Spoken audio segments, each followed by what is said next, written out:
আসসালামু আলাইকুম।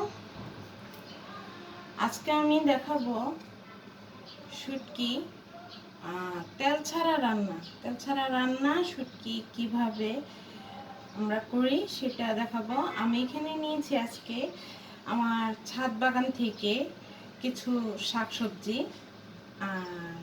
বেগুন, এই যে বেগুন, আর হচ্ছে আলু, আর কাঁচা টমেটো চাইলে কাঁচা টমেটো দিতে পারবেন, সমস্যা নেই।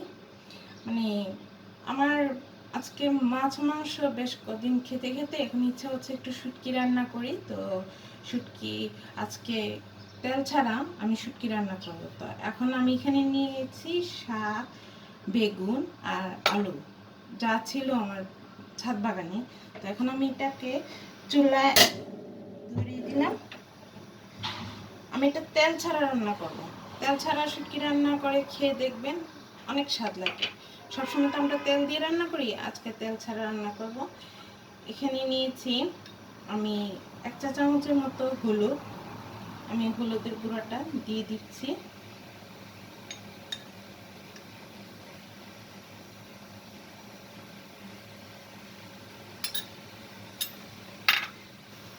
মরিচের গুঁড়ো, মরিচের গুঁড়াটা হচ্ছে ঝালের উপর নির্ভর করে, যে যেরকম ঝাল খেতে পছন্দ করে আপনারা সেরকমভাবে ঝালটা দিবেন।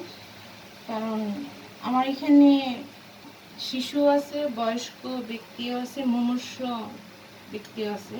তো সেক্ষেত্রে আমি ঝালটা খুব কমই ব্যবহার করি।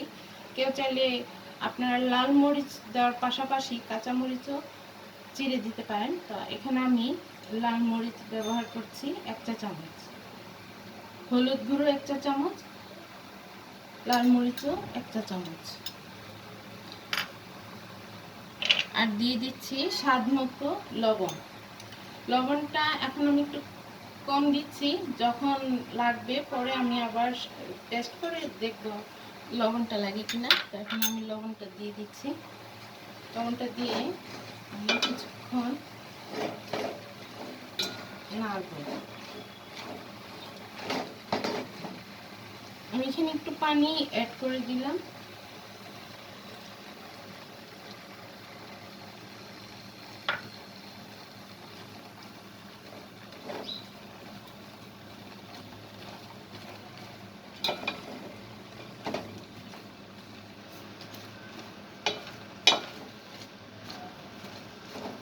শুটকি তো কম বেশি সবাই পছন্দ করে, কিন্তু তেল ছাড়া যে রান্না হয় সেটা আসলে সবাই জানে না।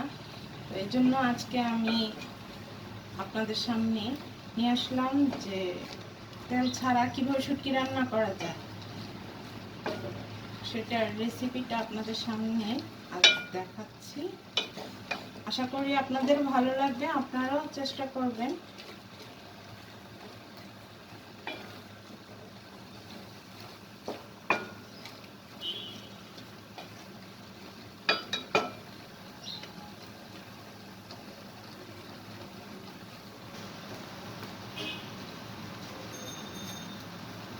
সবজিটা যখন একটু একটু সিদ্ধ হয়ে আসবে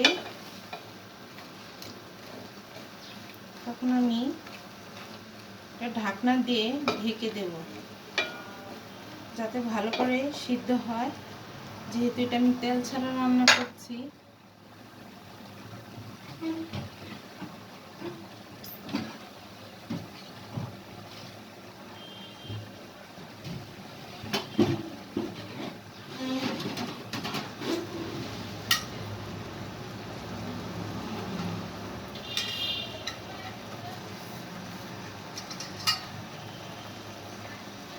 কিছুটা ফোট মেলার পরে আমি ঢাকনা দিয়ে ঢেকে দেব। আলু আছে, আলুটা একটু সিদ্ধ হতে হবে।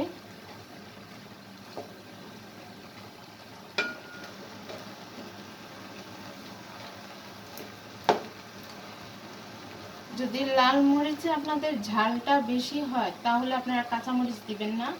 আর যে অতিরিক্ত ঝাল খেতে পছন্দ করে আপনারা চাইলে বোম্বাই মরিচও ফাঁকি করে মানে কেটে কেটে টুকরো টুকরো করে দিতে পারেন। আমি আসলে অত ঝাল খেতেও পারি না, আর এত ঝাল আমার বাসায় কেউ খেতে পারে না, তো এই জন্য আমি ঝালের ক্ষেত্রে সবসময় একটু সাবধানতা অবলম্বন করি।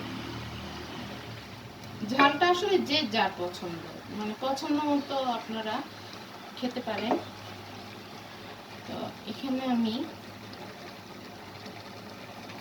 আমার চারদিকে বলক এসে গেছে, ফুট মিলে গেছে।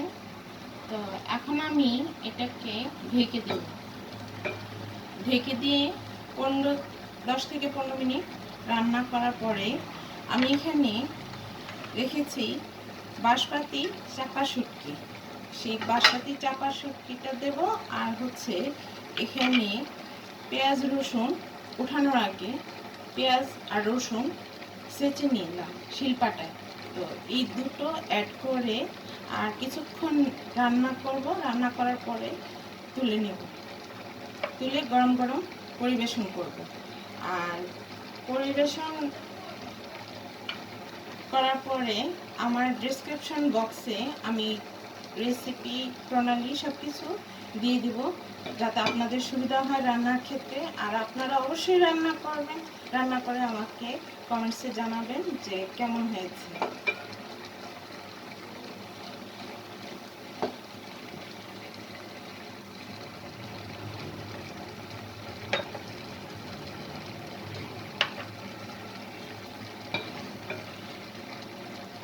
আর অবশ্যই আমার ইউটিউব চ্যানেলে সাবস্ক্রাইব করবেন, প্লাস লাইক কমেন্টস করবেন।